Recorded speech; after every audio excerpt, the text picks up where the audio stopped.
السلام عليكم ورحمة الله وبركاته. مركلة أيام نسكسون نقولني مقعي وحلي رذا ياسين عبد الله عبدي نين سياسي أنا هاي اسم مركزنا محلنا ونجعل يستيبل شذا إن وحبذا كترو انت عن هالكي عن فيسبوكيا وحقوق لها على الأقل waxaad idinkuna ka faa'iideysanaysaan oo horumarkiina ku jiro of course horumarkaygana ku jiro inaan dadka la wadaago oo aan muxuu ahaa idin la qaybsado insha Allah waayadii dambe waxaan ugu soo batay xoogaa Soomaalidu inayna ka takoornaano qaasahan Soomaalida wadankan Sweden degan haday noqoto dhanka مجتمع دنيعيسا marka aan ka eego haday noqoto waxbarashada dilalka qorsheysan haday noqoto caruurta la iska qaadayo iyo kuwa kale oo fara badan marka waxaan jeclaystay in aan anigoo howl fara badan idin haya inkastoo ay halkan ay ka muuqanin haddana aan idin kugu dhex daro kuwa kale oo aan idin soo duubo oo aad mar walba dib u jaleecan kartaan oo dib u dhugan kartaan dhowr jeer waxaan ka soo hadlay hadda waxbarashada xeerarka qoyska waxaan ka soo hadlay maaragtay barbaarinta caruurta muxuu ahaa maalin weeyto ugu dambeysay waxbarashada qaybteedii labaad baan ka soo hadlay waxaan ku balansanayna in aan ka hadlo waxa la yiraahdo aqoonsiga ama identity-ga qofka aqoonsiga qofka iyo identity-giisu aad buu muhiim u yahay waxaanu maaragtay idin soo baaray oo aan idin soo ogaaday iyo wixii aniga aan ogaa oo aan aniguba ubadkayga ama ardaydaydu aan kala hadlayay inaan muxuu ahaa idinkana idin la wadaago identity ma aha horto wax kaliya oo hal maalin ama hal program oo ilaa iyo 10 ama 12 daqiiqo ah lagu soo koobi karo sida darteed waxaan jeclaystay inaan laba ama saddex qaybood aan ka kala dhigo qaybaha ugu waaweyn oo culeyskoodu mid kan baan saari doona hadii Ilaahay idmo hadii aan u arko in loo baahdo mid labaad iyo saddexaadna ama hadii dheeraatana waan ku dari doona ama waan kala goyn doona hadii kale tana muxuu ahaa maalin kale ayaan maaragtay idin soo duubi doona maanta waxa weeye waa bisha kowdeedii weeye sorry maanta waa maalin talaada ah bisha kowdeedii weeye Janaayo sanadkii cusbaa ee 2019 ayaa xalay inoo dhashay programkan aan duubayo waxaad arki doontaan ilaa iyo 2 isbuuc kadib baad arki doontaan laakiin hadda waxaan ugu talagalay bal inaan sanad wanaagsan insha Allah aan idin iraahdo programka bixi doono toddobaadka soo socda hadii Ilaahay idmo hore loo sii duubay isagu waa iska diyaar laakiin programkan ay tani isagu inuu maaragtay aan sii diyaarino marba macnaha aanu haysano waqti aanu wax ku kala diyaarin insha Allah waxaan hore ugu balansaneen oo kale in aad idinkuna la wadaagtaan wixii aad jeclayn lahaydeen inaan idin kala arko tale iyo tusaale waxaad adiga igu soo kordhin lahaydeen ama aad mujtamaca dadka Soomaaliyeed oo idinka walaalihiin aad oo aan maaragtay inta aad ogtihiin aan ogeyn inaad ku soo kordhisaan waxaan isku dayaa wax walba oo aan ka hadlay inay ku base gareysnaato ama ay salka ku hayso wax aqoon ah cilmi baaris ama wax la isla wada ogyahay loo ogyahay hadaynu ka dhigno fadda ku dirir anigu waxay ila tahay iyo lugooy unba idin keenaya maahe noloshiina waxba kuma soo siyaadinayo haddaan intaasi taan uga sii baxo intii hadeertaan aan idinkugu talagalay inaan warbixin iyo hordhac iyo maaragtay dib u xasuusinba aan idinkaga kugu talagalay maanta waxaan ku balansanay inaan ka hadalno aqoonsiga ama waxa la yiraahdo identity-ga waa maxay identity-ga macnaha qofka Soomaaliyeed identity-giisu waa maxay dad fara badan baan weydiiyay horeyna u weydiiyay ayaamahay dambana aan weydiiyay waxa yiri kuma tahay macnaha adigu kuma tahay ma ayaa tahay sida aan u ognahay qabiilada laakiin waxaan leeyahay war kuma tahay qofka Soomaaliga Soomaali baa tahay laakiin Soomaali maxaan ku garanayaa Soomaali inaad tahay su'aalahaasi su'aalaha la mid ah ayaa waxa ay weydiiyaan wadankan immigrationkiisa marka qofku uu soo galo oo interviewga la leeyahay ayaa waxa la weydiiyaa xagee ka timid ma cadeyn kartaa dhalashadaada ma cadeyn kartaa dadka intooda badan warqad dhalasho email ay ku dhasheen ma haystaan sidaas darteed dawladda Sweden waxay u fududeysay dadku in ay calaaqal afkooda iyo qaarkood xataa cajalad baa laga duubaa luqadooda la soo dhageystaa ama qof kaleeto oo ay iyagu shaqaale ka dhigteen oo luqadda ku takhasusay baa hadalkooda dhageysta markaas wuxuu yiraahdaa oo qofkan wuxuu ka yimid reer Muqdisho weeye ama reer Koonfureed weeye ama reer Bari weeye ama reer Galbeed weeye ama reer Waqooyi weeye waxyaalo noocaas bay yiraahdaan laakiin qofka Soomaaliga ah marka aad weydiisid warniyo Soomaaliya hadaa tahay macnaha Soomaalinimadaada maxaa ku cadeynaysaa because waxa jira hadeertaan nin aan Soomaali ahayn oo Eritrean ah oo madaxweynaha dalka Eritrea la taliyihiisa magaciisa waan ilaaway afka Soomaaliga aad buu ugu hadlaa isagoo malaha inuu ku dhashay baan u malaynayaa reer Bondheer miyuu yiri wax saasa dib hadaad u noqotaan BBC dadka aan ka dhageystay BBC dadka ka maqli doontaan isagoo la wareysanayo wali waxay ahayd maalmihii dhaweeyto oo Eritrea iyo Soomaaliya ay heshiisyada wada galeen oo Ethiopia lagu soo daray Ethiopia keentay Ethiopia awal bay ku jirtay macnaha Djibouti lagu soo daray ayaamahaas bay ahayd marka soo hadlay doodii BBC ka qayb galay oo yani af Soomaaligiisa yani miis dhehaysan ninkan xataa wuu bartay because muddo fara badan buu joogay hadda caruurta anaga aan wadan keeno oo halka sano labada sano shanta sano lagu keenay yani aad bay ula qabsanayaan macnaha Swedishna ma aha midabkooda waa madow marka Soomaalinimadu ma aha macnaha afka luqadda aad ku hadlaysid inaad Soomaali ku tahay Soomaalinimadu waxaas way ka weyn tahay marka dadka marka ay weydiisan maxaa sidee lagu cadeynaa Soomaalinimadeena ku cadeynaa maxaa magacaygan ku cadeynaa qarb wuxuu ku leeyahay qabiilkaygan ku cadeynaa qabiilku qabiilo kala duwan baa degan wadanka macnaha nin Mareykan ah oo ama qabiil kale ama nin Carab ah oo ayagu qabiilada aad isticmaalay oo Soomaaliya degan haduu ku yiraahdo qabiilkaygan ku cadeynaya isagoo ilaa qabiil uu ka dhashay Soomaalinimadiisa cadeynaysa qabiilka ma cadeynayso Soomaalinimada macnaha ma aha qabiilka iyo waxa aad ka dhalatay ma aha Soomaalinimadu ma aha macnaha aabaha iyo hooyada ma aha Soomaalinimadu macnaha waa waxyaalo macnaha self picture waxa la yiraahdaa ama self build waxaan direct translation baa sameeyay macnaha sawirka uu qofku iska haysto isagu inuu yahay yani waxyaalaha la yiraahdo Betty the Vetenscope oo Swedish ku dhahan macnaha waxa weey yani Betty the Vetenscope ayaa lagu fiiriyaa oo waxa weey macnaha sawirka uu qofku isagu iska leeyahay ama isagu isu haysto sida uu yahay كلمة identity أما ودون كنا نبى استعمالان identity كسويدش حتى سكلا يقبلين أما إنجليز كو identity وهي كتمت لاتين كي كتمت أو identitas أو اللغة اللاتين لغويرة هذا وحاوي اسكمت أما سيدا سوكالة من هذا السما سيدا سوكالته يعني وعدد فكرتنا ونقولنا معناها ورقد أديك أتكينيسيد باسبورك قفك وكينايو يعني يقول لي أنا ويا ما عدينا دي باسبور كان بعنيجا أنا ويا ما كان رئيس اتصال هاوي يعني identity كلمة identity تاسبين نقولنا أوكي قفك سومالي أمريكا سومالي لماذا إن الشيء تسيده بعد معناها عاد يعني وقنا إنكرت قف كلام هذا كهر وحاجرته هستا هس waxaa la yiraahdaa Soomaali baan ahay waxaan u maleynayaa YouTube ka xataa inaad ka heli doontaan insha Allah halkan baad ka eegi doontaan baad idin soo saari doonaa hadii Ilaahay idmo qoraalkan hadda horteeda yaala muxuu ahaa hestu waxa weey Soomaali baan ahay bay ka hadlaysaa xoogaa wadaneedii waxbay sheegaysaa laakiin abwaanku wuxuu isku tala galay bal inuu tilmaamo qofka Soomaaliga ah sida uu yahay يعني وعبرات إسقى وكعبرايا معناها إن سيد يسوع أركام سيد قفك الصومالي إن وياهي بوليه وحوليه سنان تان لما جعهاي سنكونف لما أقولي إنه إجا رين كرو أما جرشوا سجردهن سوريان الروح وجمال إجا الصومالي بعناي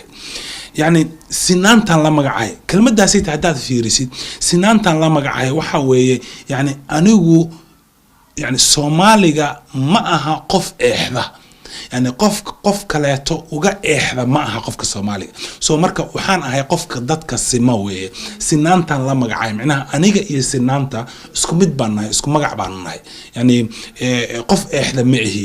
san ku neeflana ma ogoli inuu iga sareyn karo yani ma rabo qof inuu idhihi karo war adigu langaab baa tahay ama lan muxuu ahaa waxa sayta tahay waxaan ahay qof dadka la siman macnaha qofna aniga hoos iima leedi karo ama hoos iima dhigi karo weeye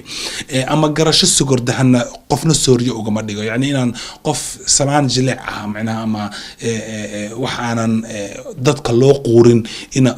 inaan ku qof u quura ama aha ninna madax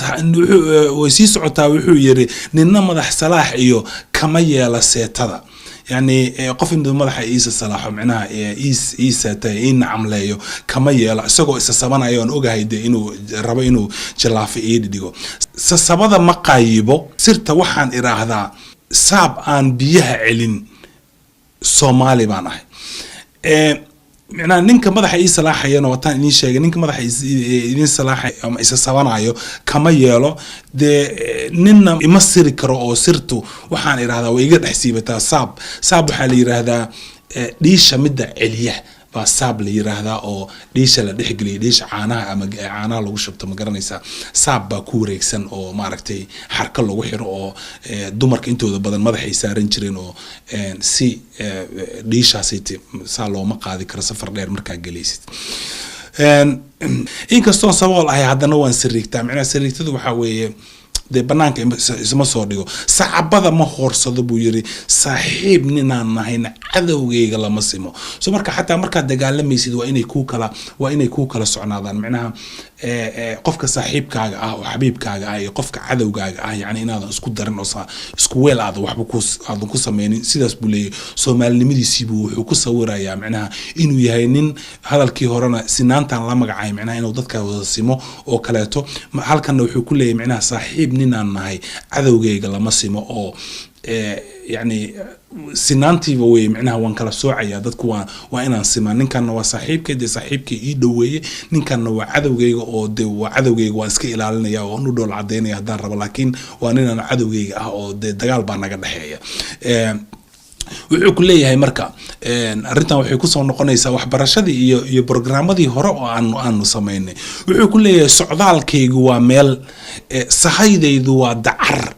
sohdintaydu waa aan yani socdaalkaygu waa meel waxa laga hadlayaa focus waxa laga hadlayaa qofku inuu meel ku foojigan yahay macnaha waxbarashada haday noqoto kale macnaha in aad leedahay vision معناها إن الله ذا هاي طلابو أتقاضي يعني إن مال أسعته هدف الله ذا هاي بشيء جيسا صهذا يدوا دعر وحلي هذا جد آدي وقرار ودتكم مركي علوش فريسة توكلات إيو آد بو قراريا بالسيا ويكشب ما قرنيسا وسيدا بلومون كوكلا سويدش كي يعنان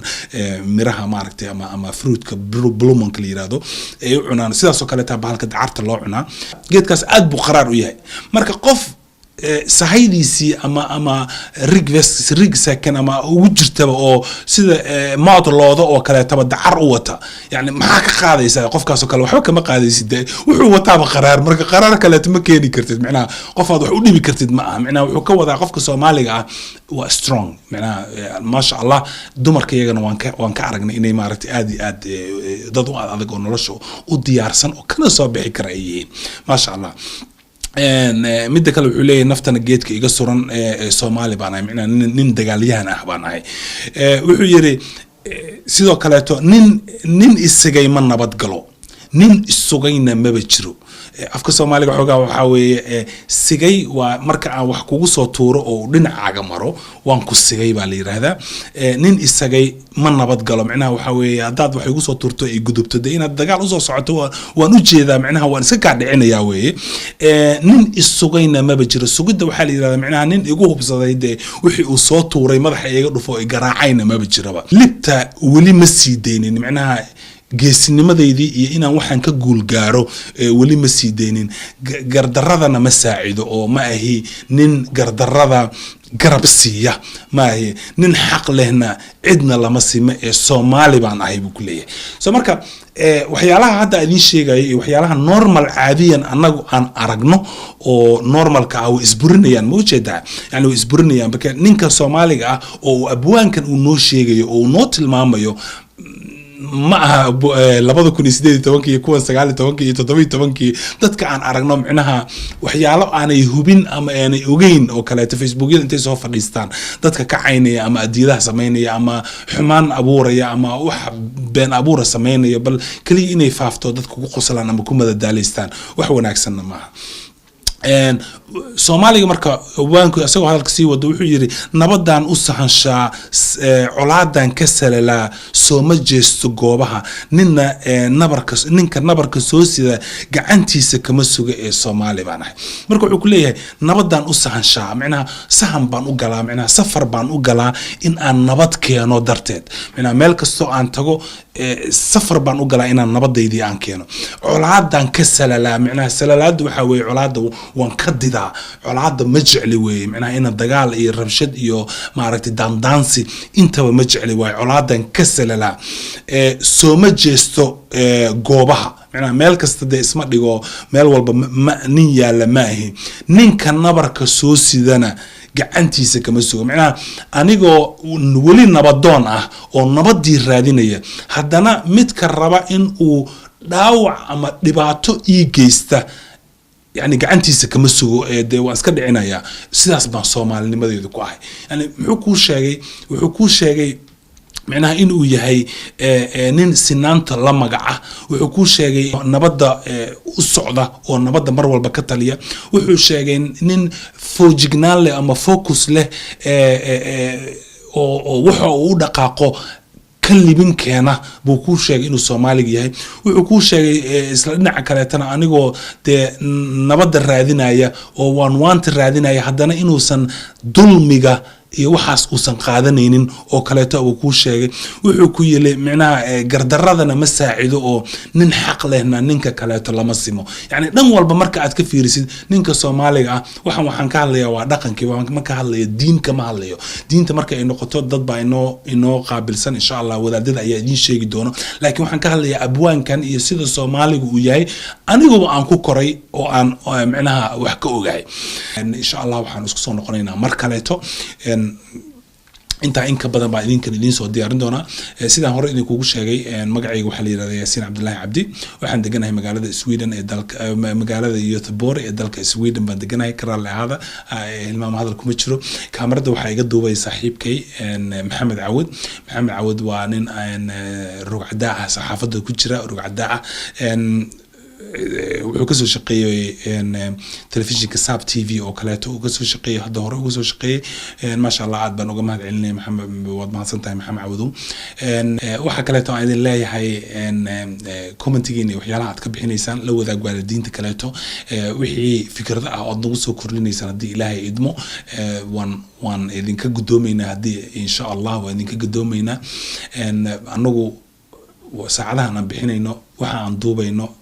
meesha aan joogno qarashada aan bixinayno jeebkayga anigu aan ka bixinayo malihi urur waxa malihi idinkuna waxba idinkama rabo idin weydiisan maayo xitaa laakiin ogaada waxa aan sameynayo inaan u sameynayo adiga Soomaaliga ah dartaa waan u sameeynayaa waa contributionkii Soomaalinimada ayaa intaas ila gaaray insha Allah idinkuna dhamaantiin qof walba idin kamida waxaan rajaynayaa facal qeyrka anigu aan sameynayo oo kaleeto in aad sameysaan oo aad hal iyo laba iyo saddex iyo inta aad awooda oo Soomaali ah inaad u gargaarto Ilaahayna kugu ogyahay adigoo daacadna ay ka tahay because hadii aan dhamaanteen midka kaleeto uu garab qabto heesta calanka ee Soomaaliya toos isku tiirsada macnaha haduu midka kaleeto uu garab qabto waxaan rajaynayaa macnaha inaan waxyaalo fara badan oo naga qaldan inay noo hagaagayaan qeyr baan idin rajaynayaa assalamu alaykum wa rahmatullahi wa barakatuh